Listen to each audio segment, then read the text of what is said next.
Florian Grummes from Midas Consulting is back again to talk about gold, the intraday strength it's showing, and the U.S. dollar. This and more on this week's episode of Metal Money. I'm your host, Patrick Vieira.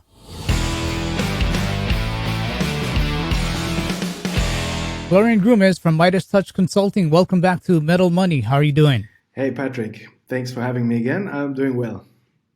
Very glad to hear that and glad to have you back on again. You know, Florian, last time we spoke back on October 27th, about some 3 months ago or so, you mentioned how we should have no fear buying gold or silver. Has anything in that short-term time frame from the end of October 2021 till today changed or confirmed your opinion looking forward in the short term? I mean, with buying gold and silver, I obviously meant to buy the physical coins and bars. And I continue to encourage people to not have fear at all. Yes, the price action has been rather disappointing over the last 1.5 years. We've discussed this many times in the past. But even though price is meandering kind of like sideways and still consolidating, still not really reacting to what's going on in terms of inflation and the crashing tech stocks, etc. But I think there's zero reason to be worried about your physical holdings. So as long as you paid them with your own money, no leverage, and storing them in a safe place, it's all good. Now, Florian, we can see in this daily gold chart how gold is going to have to make up its mind soon. What do you see as perhaps the biggest one or two factors that will move the short-term gold price either above or below these trend lines? That's a good question, and it's actually a tricky one because gold is moving sideways. It's a rather tenacious, boring market. It's rather a tight trading range. Yes, it's running into a triangle. You could draw these triangles in the past as well, and then they never really worked out. So you want to be careful with these triangle drawings because it's a sideways consolidation market. I think what we've seen over the last few days and weeks is that gold has been rather resilient intraday coming back. I would say over the last week at least, you've seen some resilience. You had these sell-offs and then intraday gold came back quickly, actually. So that tells me there is somehow buying interest below the $1,800 level, which is a good signal. Also, gold is sitting actually more or less round about its 200-day moving average, which is currently $1,806. This moving average is slowly moving higher. It's not a real uptrend, so that also tells you already the market is in a sideways situation. It's true, it could break out and it could lead to some technical buying when it breaks out of this triangle. And of course, if the correction in the stock market continues, and gold seemed to be some form of safe haven play again, actually, since the beginning of this correction over the last few weeks. Then we could see more buying coming into the precious metals. I mean, gold has been pricing in all this hiking and taper talk since last summer. And I remember we talked back then, and I told you I don't believe that this is going to happen in the end of the day. And so far, the Fed has been just talking, right? And in the end of the day, talk is cheap. I mean, I think they're bluffing like crazy. They have not done anything, and the tech stocks are already down 30, 40, 50, 70, 80%, depending on which stock you look, right? So it's going to be very interesting how this is going to play out. Seasonality-wise, you can definitely make the argument that gold has a few more strong weeks ahead, at least until end of February. Sometimes we've seen strength into early spring, March, even I remember 2 years where gold was strong up into May and June. So the seasonal cycle for now is positive and supportive. Technically, on the daily chart, gold is with a new buy signal from the stochastics. So I think there's a good chance that we at least go back to 1830, maybe even 1850 again. And then we have to just see how it all continues. At the same time, the stress in the financial system could anytime create another sell-off in all markets and all sectors. And at the same time, also the money printing could create another melt up, and everything goes up again, and the cracker boom just continues. So, unfortunately, there's a lot of scenarios on the table. I personally can say I would be a little bit more careful right now. I think we have seen two very good years in the financial markets. It's been rather easy to make money in many sectors, and I would say probably better now to play a little bit more safe and more defensive. Florian, you mentioned how the intraday, gold's intraday has shown some pretty good strength. Is this changing the behavior of the metal?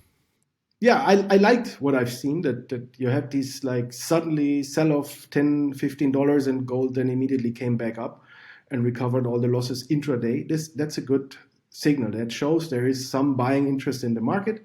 This is indicating some strength, and that's also one of the reasons why I believe in the short term we have actually more upside in gold. Looking a bit deeper, a little bit longer, according to the 8-year cycle, the low for gold may not be in for a couple more years.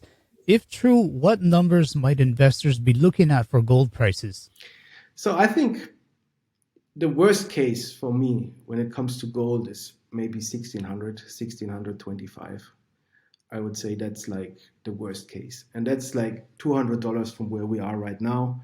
That's maybe 10% that you have to accept as a potential downside risk if you buy gold right now, right here. I'm absolutely willing to accept that because gold is an insurance, right, against everything. And it could also be vice versa. The gold just continues, and then suddenly the chart improves a lot, and suddenly we have a lot of strength in the chart. So, since nobody knows the future, you wanna look for investments and trades that have a good risk reward ratio, right? And I believe having maybe a risk of 10%, maybe a little bit more, let's say 12, maximum 15% downside in the gold price. And you have an upside if gold breaks out above 2000. I mean, it actually needs to break out above 1950, right? It can easily double.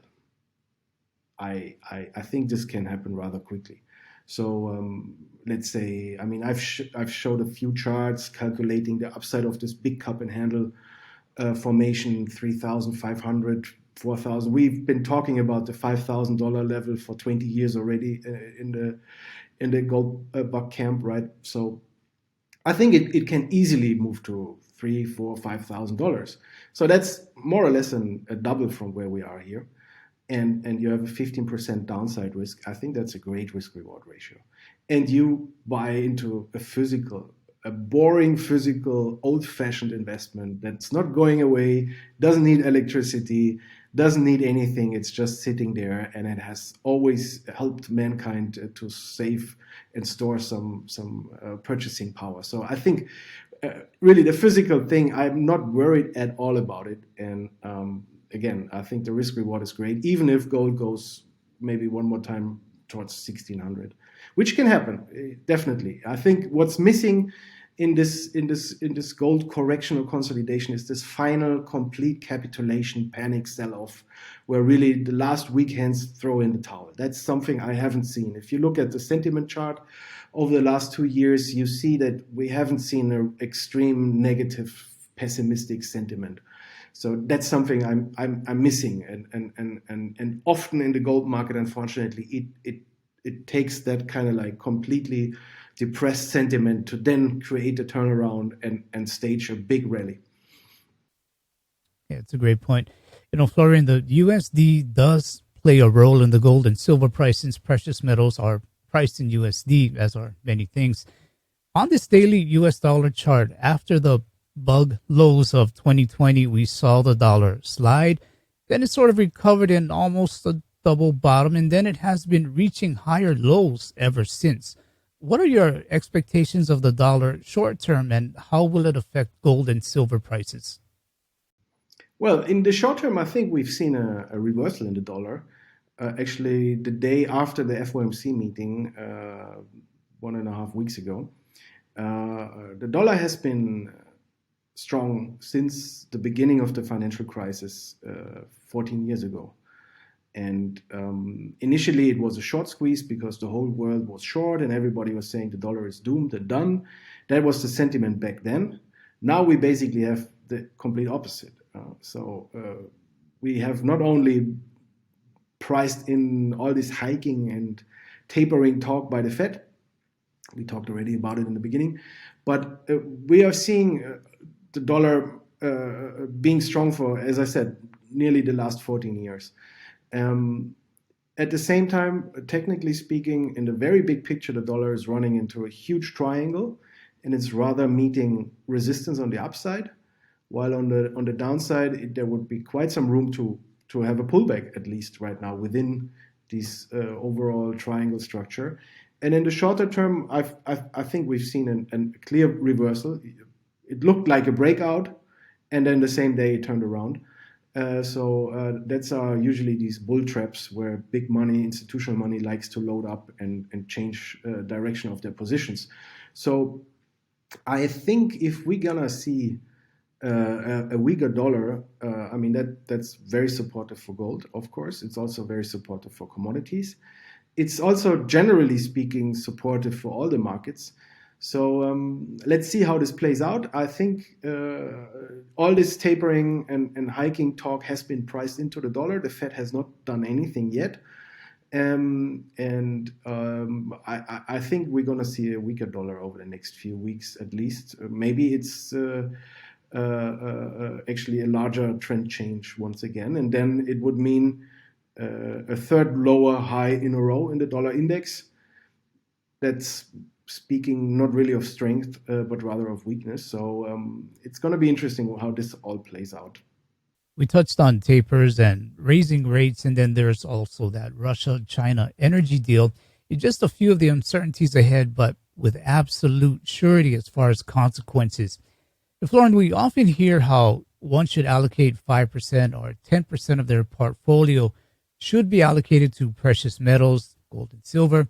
Would you say that this is a good number, or should an investor consider, and I'm only saying consider, reallocating a bit more to precious metals? Yeah, I think 5 to 10% should be like the minimum, right? Usually, if you run into precious metals investors, their problem is that they hold way too much. So usually, the gold bug kind of guys, they are 50% or 100% into precious metals related investments, right? And then it's actually not the physical investments that creates headache for them, but it's all their mining stocks and their leverage plays and what have they, right? So that's usually the problem that I see over the time, because the truth is, once you go down the rabbit hole when it comes to gold and silver and financial markets and history of money, the deeper you dig, the more you realize what kind of a big Ponzi scheme we are in. And then it's very hard to allocate your money into other sectors. And that's why you see many of those gold bugs completely overinvested basically in precious metals. And it's great when the market goes up. I mean, if the sector goes up, right? But it's very painful if the sector goes sideways or is in a correction. So, and then especially with the mining stocks, where so quickly you can be 30, 40, 50, 60% underwater in your position. And actually nothing has happened. The company is still the same company. They still have the same projects. They still continue to do their business, whatever. But in the mining sector, if there's no volume, no liquidity, everything is quickly moving lower. And of course, if you look at your portfolio and you see your position 50% down from where you bought it, you're like, oh my God, what's going on? It's a complete nightmare. It's hard to sit through those times. And of course, you question your investment immediately. But in the commodity sector and in the mining sector, this is unfortunately normal, this volatility. And you can have actually just a few days or weeks and you can get all your losses back, because a mining stock can easily run 30, 50, 100% in a few weeks, no problem. So when it comes to physical gold and silver, I would say 5 to 10% is the minimum. Yes, I think it's a good number. Let's say 10% is definitely a good number. And you can do a little bit more.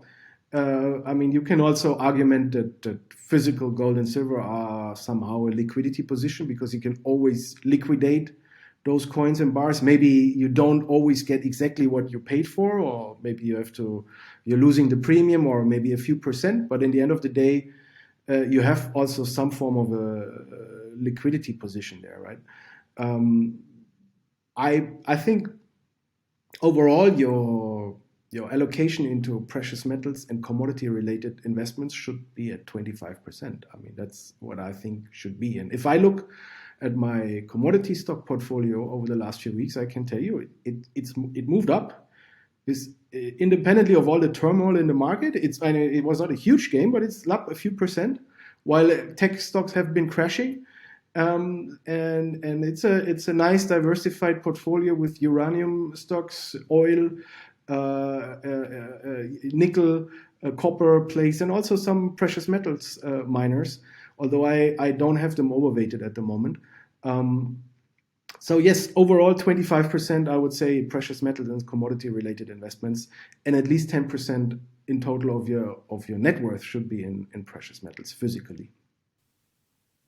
Okay, Florian, you read me like a book. I'm one of those guys where 50 to 100% is in precious metals there.